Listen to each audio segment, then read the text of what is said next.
I want to express my gratitude for all of you for coming to Israel in these dire days and difficult moments. kulanti wacan oo wanaagsan daawadayaal meel kastoo aad joogtaan ku soo dhawaada barnaamijkeena falanqaynta wararka oo maanta aan idinku hayno laba qodob oo aad u xiiso badan. qodobkeena ugu horeeya waxa uu yahay wakaaladda wararka ee taas ayaa waxa ay sheegtay in maraakiibta dagaalka dalka Ruushka uu leeyahay ay u soo gudbeen badda cas, taasi oo khalkhal iyo cabsi xoog leh ku abuurtay wadamada reer galbeedka iyo waliba Mareykanka. madaxweynaha Israa'iilna waxa uu sheegay in xiriirka ka dhaxeeya Mareykanka iyo Israa'iil uu yahay mid lama taabtaan ah oo uusan weligiis isbedeli doonin. qodobadaas iyo qodobo kale oo xiiso leh ayaa ku daawan doontaan barnaamijkeena falanqaynta wararka oo inta badan kala socotaan channelka nuxurka dhacdooyinka.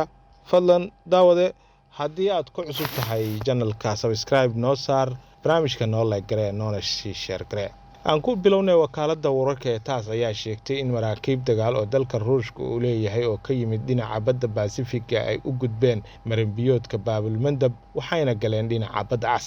wakaaladda wararka ee taas ayaa sheegtay in ay ku sii qulqulayaan gobolka badda cas maraakiib dhowr ah oo uu leeyahay dalka Ruushka, halkaasi oo Xuutiyiintu ay kula dagaalamayaan maraakiibta reer galbeedka iyo Israa'iil.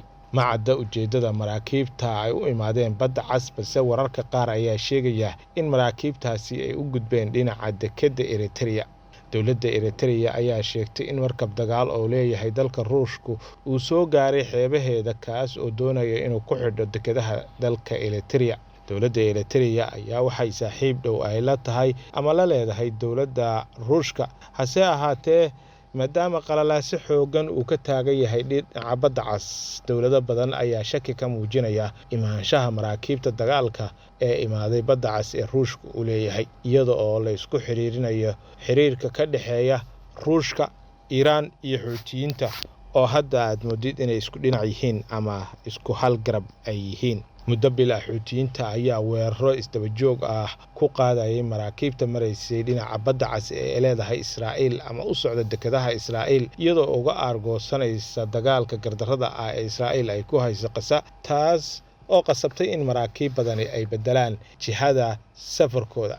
kooxda Xuutiyiinta ayaa horaantii bishan sheegtay in Shiinaha iyo Ruushka in maraakiibtoodu ay mari karaan badda cas iyo gacanka cadmeed iyada oo aan la weerari doonin. beddelka labadan wadan ayaa waxaa laga yaabaa in ay taageero siyaasadeed ay siiyaan kooxaha Xuutiyiinta, sida in qaraarada la keeno golaha ammaanka ay hor istaagi karaan, sida ay qabaan dadka falanqeeya arrimaha siyaasadda bariga dhexe. haddii aan qodobkaasi intaasi aan kaga imaano imankana Israa'iil, madaxweynaha Israa'iil ayaa waxa uu sheegay in xiriirka Mareykanka iyo Israa'iil uu yahay mid lama taabtaan ah, wuxuuna sheegay in xiriirkaasi uu weligii ahaa mid soo jireen ah, haddana uusan xumaan doonin, xilkiisana uu ahaan doono.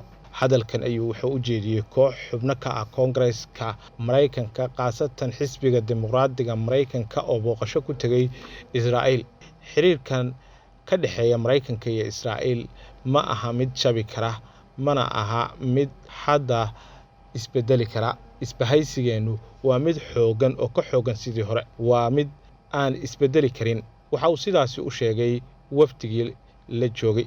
waxa aan wadaagnaa ujeedooyin isku mid ah oo ah ciribtirka argagixisada, ayuu hadalkiisa ku sii daray. waxaa kale oo uu erayo naxariis leh uu kula hadlay madaxweyne Biden, kaas oo uu sheegay in uu ogolaaday in $100 milyan oo hub ah in laga iibiyo Israa'iil, taas oo Israa'iil ay u adeegsanayso hadda dagaalka ka soconaya marinka Gaza. wuxuu intaasi uu ku sii daray in uu Biden uu aad uga carooday diidmada ra'iisul wasaaraha Israa'iil Benjamin Netanyahu oo iska dhigay ayuu yiri boqorka dagaalka Gaza.